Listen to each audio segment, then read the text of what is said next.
혹시 그동안 이렇게 그 비즈니스 코칭을 하시면서 만났던 많은 사람을 만났잖아요. 그래서 기억에 남는 어떤 그 리더십의 유형이라 리더랄까 어떤 사례나 내가 그 어떤 나누고 싶은 어떤 뭐 이야기가 있으면 기억에 남는 리더 뭐 어떤 분이 생각나세요? 기억에 남는 리더를 이제 생각을 해보니까 한 네 종류가 있을 것 같습니다. 일단은 이분이 코칭을 왜 받지? 이런 생각이 들 정도로 너무너무 훌륭한 리더도 있고요. 이분은 정말 영향력을 위해서 조금 더 변화가 필요하네 라고 했을 때 변화의 폭이 진짜 컸던 분이 있고요.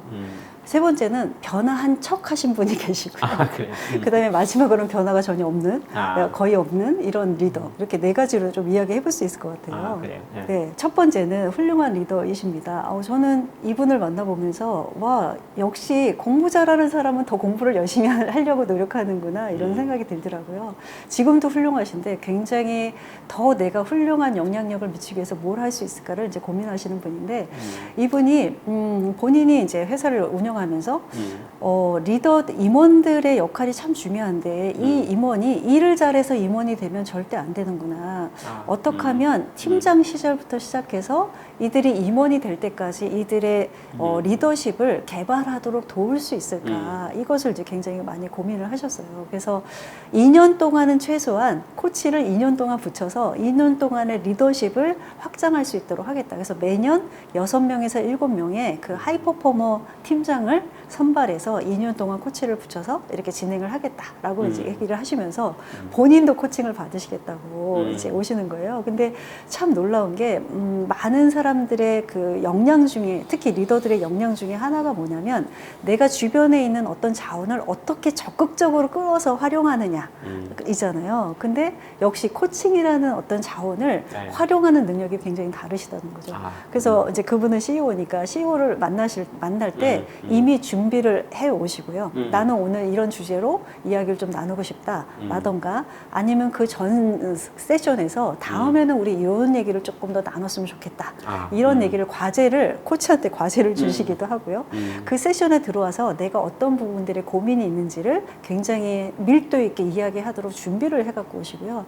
그리고 실제로 코칭이 끝나고 나면 본인의 계획서, 내가 어떻게 할 것이다라는 계획서를 만들어가지고 실제로 뭘 하는지를 코치한테 계속 대부분은 코치가 잊지 마세요. 우리 코칭 세션에 이런 얘기했고 이런 실행계획 하기로 했으니까 잊지 마세요라고 해서 세션과 세션 사이에 굉장히 많은 알람을 드리거든요.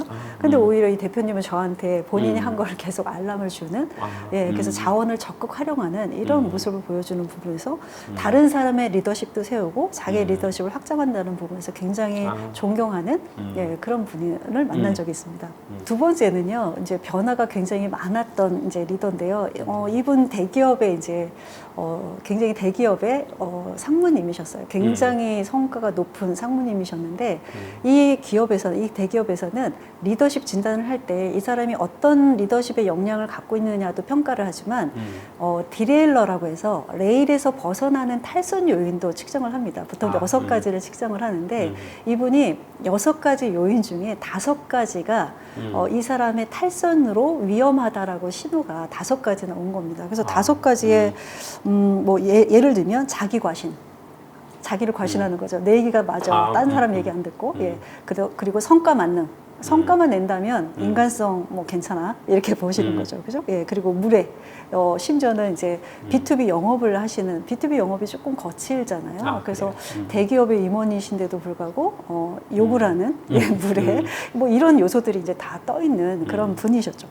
그래서 이분은 매일매일 아침에 이제 팀장들을 모아놓고 성과가 어땠는지 계속 챌린지하고 뭐 계속 야단치고 그리고 약간 성과를 잘 내는 사람과 그렇지 못한 사람을 차별하고 그리고 본인도 굉장히 스트레스를 많이 받는 그런 유형의 이제 분이셨어요. 근데 이제 코칭을 하면서 코칭 초기에 이제 진단을 여러 가지 하거든요. 리더십 진단도 하고 또 이분이 갖고 있는 성향에 대한 진단을 이제 하면서 본인의 강점이 뭔지, 내가 갖고 태어난 흥미는 어떤 것인지, 언제 가장 신나고 좋은지, 그리고 조직의 장으로서 나는 후배들한테 어떤 기여를 하고 싶은지.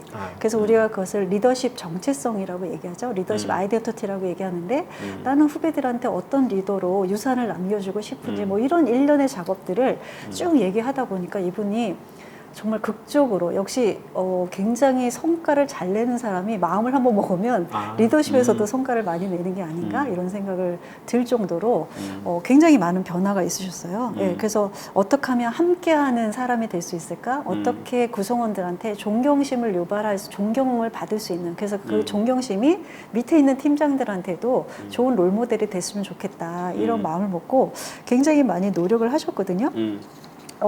그래서 결과적으로 스스로 이제 인식적인 측면에서는 아, 사람들은 죄다 열심히 하는 거구나. 그리고 뭔가 기회를 좀 더 주거나 해법을 조금만 안내를 해주면 훨씬 더 이 사람들이 날개를 다룰 수가 있구나. 이런 것에 대해서 인식하고 실제로 기회도 많이 줬고요. 가장 극적인 변화는 아침마다 그 회의, 실적 회의를 했었잖아요. 그걸 티타임으로 바꿔가지고 서로 이제 두런두런 어려움이 뭐냐, 내가 뭔가를 뭘 도와줄 수 있을까, 이 친구들이 조금 더 잘할 수 있도록 우리가 뭘 도울 수 있을까, 뭐 이렇게 브레인스토밍 하는 그런 회의로 바꾸면서 굉장히 혁신적인 아이디어들이 많이 나오고, 그리고 예전에는 성과를 잘 내다가 막 쪼그라들었던 그런 구성원들이 갑자기 좀 위치를 바꿔주니까 굉장히 피어나는 모습들을 보면서 이분이 굉장히 리더십에서 극적인 변화를 가지셨던 분도 있습니다. 그래. 변화한 척한 리더도 있었다고 했잖아요. 네네, 변화하는 리더 이분도 이분이 이제 전무님이셨는데 대기업의 전무님이셨고 이제 경영 지원팀이어서 굉장히 막강한 또 재무 쪽을 담당하셔서 막강했던 그런 분이셨는데 실제로 사업부에 뭐 부사장도 계시고 사업부에 이제 여러 부사장도 계시고 뭐 리더들이 계시는데 그분을 통하지 않고 그 밑에 있는 사람을 불러서 막 이거 해라 저거 해라 이렇게 하시기도 하고, 보고하러 이제 보고서를 드리고 보고하러 오는 과정 중에 전화해서 오지 마라.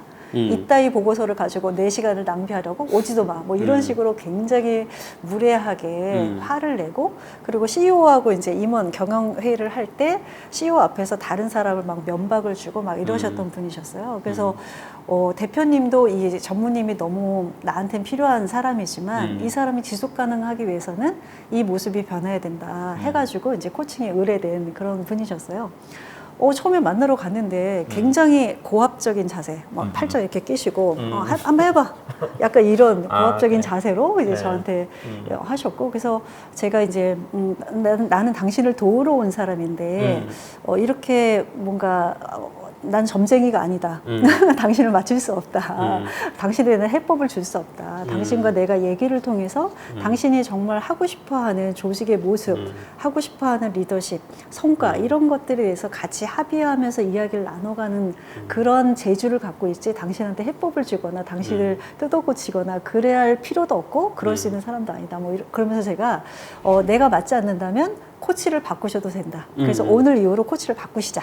이렇게 얘기하니까 그분이 갑자기 이제 조금 자세를 바꾸시면서, 왜냐면 코치까지 바꿨다 하면 이제는 정말 구제불능의 리더가 될 수 있기 때문에 아니다, 내가 열심히 하겠다 해가지고 이제 하셨어요. 그래서 정말 욕도 안 하시고, 그 임원들과 경영자들과 이렇게 식사도 하시고 뭐 이런 여러 가지 이제 액션들을 많이 하셔가지고 어떻게 사람이 이렇게 변할 수 있냐라는 얘기를 들었지만, 저는 그분이 진정으로 변한 게 아니라 행동으로 변했다고 생각이 들고요.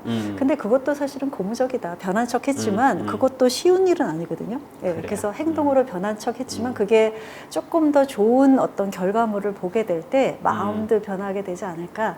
그렇지만 진정으로 변하신 건 아니다. 뒤늦은 저만의 고백을 또 해봅니다. 그래요? 아까 변화가 없었던 리더도 생각난다고 했죠. 네, 예.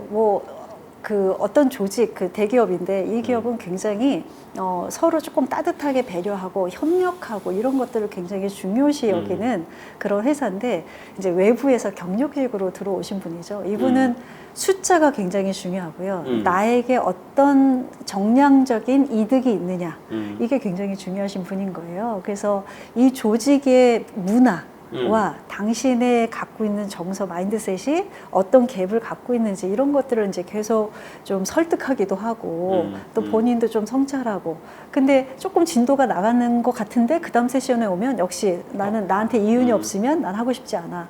왜 HR에서 설문을 자꾸 하는 거야? 왜 쓸데없는 일 시켜? 그래서 응답도 안 하고 회의에 들어갔는데 회의가 준비 없이 들어왔어? 그럼 나 안 해 하고 나가고 뭐 이런 식의 이제 사람이었는데, 다른 사람을 위해서 조금 돈을 쓰기 시작하고 좀 싫지만 회의에도 들어가서 조금 더 빠르게 쿠킹하려는 노력도 하고 이렇게 변하기는 하셨는데 한 12번 정도를 해야 되는 1년짜리 프로젝트였어요. 한 달에 한 번 정도 만나는. 근데 6개월 정도 하면서 마인드셋도 일부는 변하고 행위도 변했는데 계속 이게 진도가 잘 안 나가는 것처럼 느껴져서 제가 이제 우리 6개월 정도 됐으니까 코치를 바꿔보는 건 어떠냐. 그래서 당신이 지금 요 영역에서 좀 새로운 사업을 하게 됐으니 요 사업을 좀 다룰 수 있는 코치를 좀 전환해서 하면 어떻겠냐. 내가 HR에 긍정적으로 얘기를 해볼 수 있다 했더니 그분이 그러면 내가 원하는 이런 실적을 달성할 수 있겠다고 생각하면서 바꾸겠다 이렇게 말씀하셔서 뭐 약간의 변화는 있었지만 사실은 조금 아까웠던 그래서 다른 코치로 전환하면서